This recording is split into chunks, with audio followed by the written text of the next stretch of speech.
Assalamualaikum warahmatullahi wabarakatuh. Nama saya Anuria, NIM 2019-2207 dari Ekonomi Syariah 5, Fakultas Ekonomi dan Bisnis Islam, Institut Agama Negeri Islam Jember. Dalam video ini, saya akan menanggapi materi yang telah disampaikan dosen saya, yaitu Bapak Dr. Akbar Nafis CMEI, membahas tentang ekonomi terbuka dalam perspektif ekonomi Islam. Perekonomian terbuka itu bisa disebut dengan perekonomian 4 sektor. Perekonomian 4 sektor adalah sistem ekonomi yang melakukan kegiatan ekspor dan impor dengan negara-negara lain.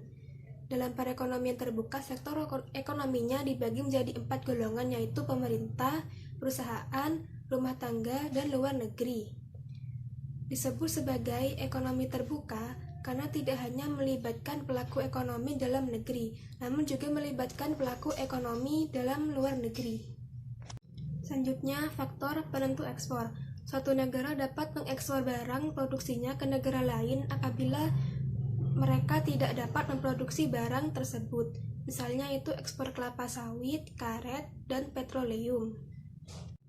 Kemampuan dari negara untuk mengeluarkan barang yang dapat bersaing dalam pasaran luar negeri. Nah, maksudnya itu barang yang diekspor itu paling tidak dapat melebihi kualitas serta keistimewaan dibanding barang yang diproduksi dan diperjualbelikan. Dengan kata lain, semakin banyak jenis barang yang mempunyai keistimewaan yang dihasilkan suatu negara, semakin banyak ekspor yang dapat diproduksi negara tersebut. Selanjutnya, faktor penentu impor. Barang buatan luar negeri juga diimpor oleh sektor lain, yaitu oleh perusahaan dan pemerintah. Perusahaan mengimpor barang mentah dan barang modal dari luar negeri.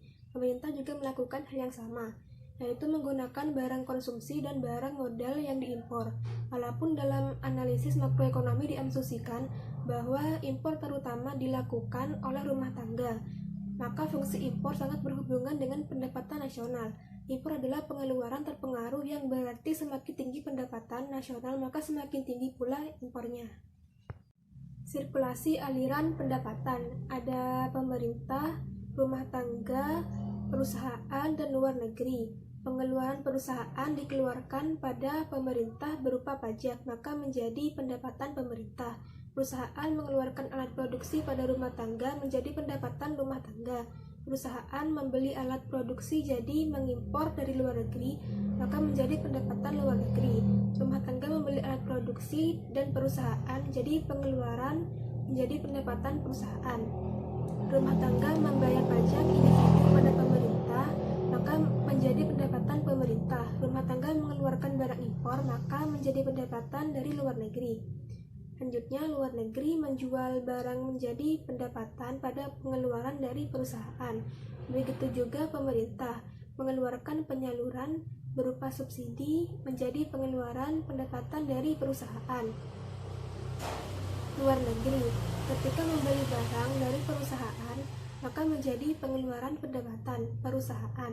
Sebaliknya, ketika mengekspor menjadi pendapatan dalam luar negeri dan menjadi pengeluaran dari perusahaan. Dan terakhir, perekonomian terbuka dalam sistem Islam. Menurut Manan, prinsip dasar yang telah ditetapkan Islam mengenai perdagangan dan niaga adalah tolak ukur dari kejujuran, kepercayaan, dan ketulusan. Prinsip perdagangan dan niaga ini telah ada dalam Al-Quran dan As-Sunnah, seperti melakukan sumpah palsu, memberikan takaran yang tidak benar, dan menciptakan iktikad baik dalam transaksi bisnis. Sejarah telah membuktikan bahwa Islam telah menganjurkan perdagangan internasional. Sekian yang dapat saya sampaikan.